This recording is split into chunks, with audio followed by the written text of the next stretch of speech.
Tonight we start with a special report from inside an anti-fracking camp in North Yorkshire. The area is one of just 2 sites in Britain where the controversial practice has been given the go-ahead. Now the protesters call themselves the front line in the fight against fracking. They moved in just before Christmas. Initially a few people and a few tents. There's now a growing number calling a field near the village of KIRBY Misperton home. They've dug a toilet, erected a foam mast and are even hoping to plumb in a kitchen sink. In a moment we'll hear from the company behind the plans, but first our business correspondent Danni Hewson reports on 24 hours with protesters. What's quickly apparent is the support this camp is receiving from within the local community. Donations of logs, food, water and many willing hands. It's become something of a hub and draws in visitors from right across the country.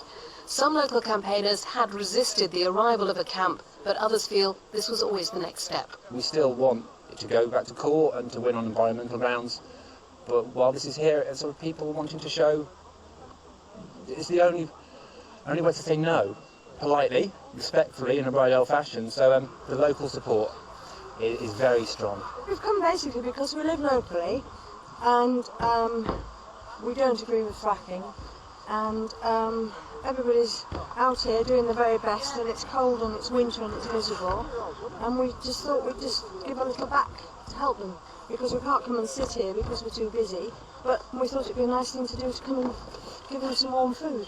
But it's only been a month and those on site are preparing for a long campaign.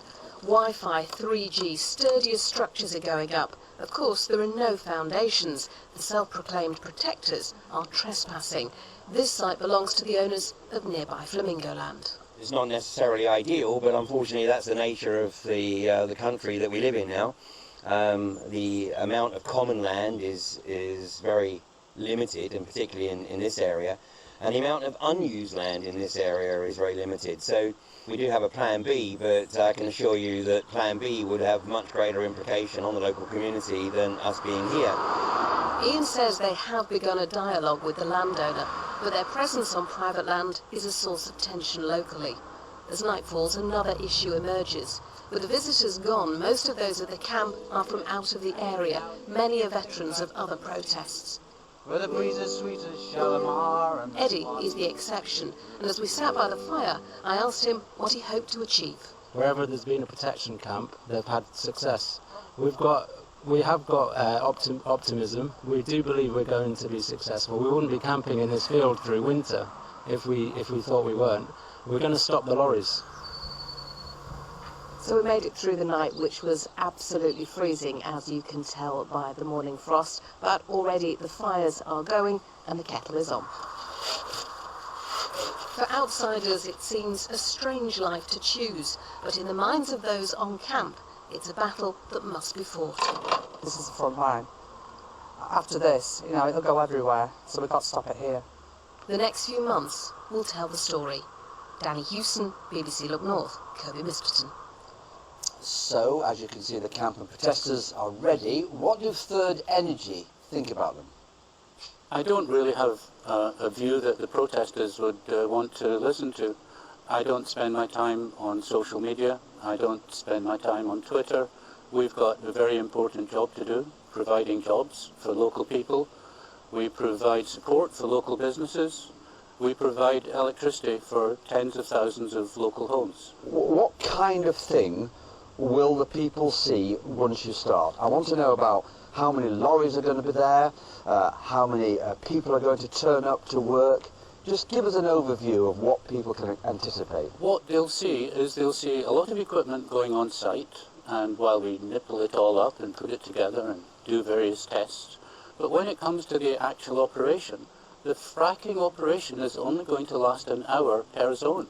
And I'm trying to get that point across. It's not going to be very disruptive. It's not going to cause shouldn't cause any concern for the locals. They're used to us. When you say an hour, what do you mean by 1 hour per day? Pumping time. So each hydraulic stimulation it might take a day to conduct from beginning to end, but the actual hydraulic fracturing operation will only last an hour for each of the 5 fracks.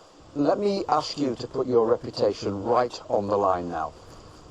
Is this safe? Totally. That question has been answered so many times. The way you should ask the question is, can it be conducted safely? And the answer is absolutely yes. When I say safe, I also mean it in the wider context of environmentally sound as well. Now you've got the all clear to go. You can start tomorrow. When will you start? We will start when we are ready. And I've said already that there's conditions to be discharged by the Environment Agency, by the County Council, and we've also got a programme that will need to be approved by the Secretary of State. Imminent? You can expect it once we've achieved those objectives. Not much given away there, was there? But we're expecting things to be moving within the next few months. Later on up north, the scenic villages